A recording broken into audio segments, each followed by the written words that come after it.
Битолско поле Пелагонија. Пелагонија, како најголемата плодна рамнина во Македонија, е позната по разновидното земјоделско производство. Во овој регион се одгледуваа житарици, пченица, јачмен, пченка и рж, кој се основа за производство на брашно и сточна храна. индустријски култури, шеќерна репка за производство на шеќер и сончоглед за производство на масло. Зеленчук, компир, кромид, морков, домати и пиперки кои се значајни за локалниот пазар и извоз. Овошје, јаболка, сливи, круши и праски благодарение на поволните климатски услови. Фуражни култури, луцерка и детелина кои се користат како храна за добито.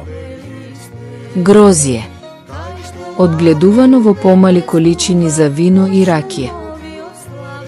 Овие култури го прават регионот еден од најзначајните земјоделски центри во Македонија. Пелагонија, една од најплодните рамнини на Балканот, беше и останува символ на земјоделскиот потенцијал на Македонија. За време на Југославија таа играше клучна улога во земјоделството, а нејзините производи беа високо ценети низ целата федерација. Производство за време на Југославија.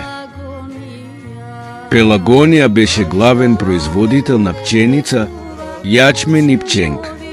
Благодарение на плодното тло и системите за наводнување, приносите беа високи, а житарки од регионот се користеа за производство на брашно и други основни производи. Тутун. Тутунот беше еден од најзначајните земјоделски производи. Пелагонискиот тутун, со својот квалитет, беше основа за производството на цигари кои се извезуваа низ Југославија и надво. Млекопроизводство. Големи стада овци и крави овозможија производство на млеко, сирење и кашкава. Сточарството беше важен сектор, а Пелагонија беше позната по своите млечни производи. Овошје и зеленчук. Регионот произведуваше огромни количества компири, домати, пиперки и други култури кои се извезуваа низ Југославија. Индустрија. Покрај земјоделството во Пелагонија постоеа и земјоделски комбинати и фабрики за обработка на храна, како ЗИК Пелагонија, кои вработуваа илјадници луѓе. Зошто сега Пелагонија е напуштена? Промени по распадот на Југославија. Со распадот на Југославија, многу од пазарите за извоз на македонски производи беа изгубени. Земјоделството, кое беше организирано преку големи комбинати, се соочи со приватизација која често завршуваше со уништување на системите. Миграција. Младите луѓе, поради недостиг на можности, масовно емигрираа во странство или во градовите, оставајќи ги селата празни. Старењето на популацијата во селата дополнително го намали земјоделското производство. Тоа што е најбитно е лоши земјоделски политики.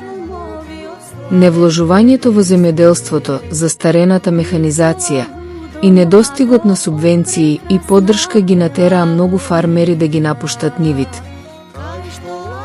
Промените во климата донесоа суши и непредвидливи временски услови, што дополнително го отежнува земјоделството. Економски проблеми.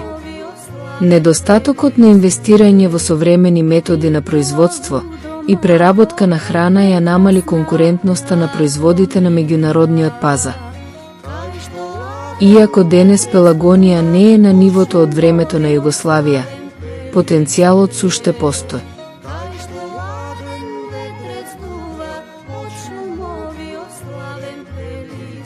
Состојбата со Пелагонија, како еден од најважните региони во Македонија, е поврзана со политиката на властите. Во последните децении, Пелагонија не привлече значајни инвестиции во индустриските и земјоделските сектори, иако има огромен потенцијал. Владите често се фокусираат на централизација на инвестициите во Скопје, додека руралните и аграрните региони, како Пелагонија, остануваат запоставен. Лошите економски услови, ниските плати и недостатокот на можности ги принудија младите луѓе да мигрираат кон Скопје или во странство.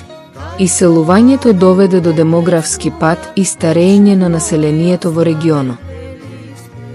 Иако Пелагонија е позната по своето плодородно земјиште, земјоделците честопати се соочуваат со ниски цени за своите производи, нередовни субвенции и недостаток на пазарна поддршка. Недостатокот на соодветна инфраструктура, наводнување складишта, го намалува капацитетот за модерен земјоделски развој. Пелагонија, која некогаш беше економско срце на Македонија, сега се соочува со економска стагнација. Регионот губи дел од својата културна и економска важност, што дополнително ги намалува можностите за негово ревитализирање. Причината за тоа е единствено сегашната власт, која постои и се грижи само за себе, а не за Република Македонија.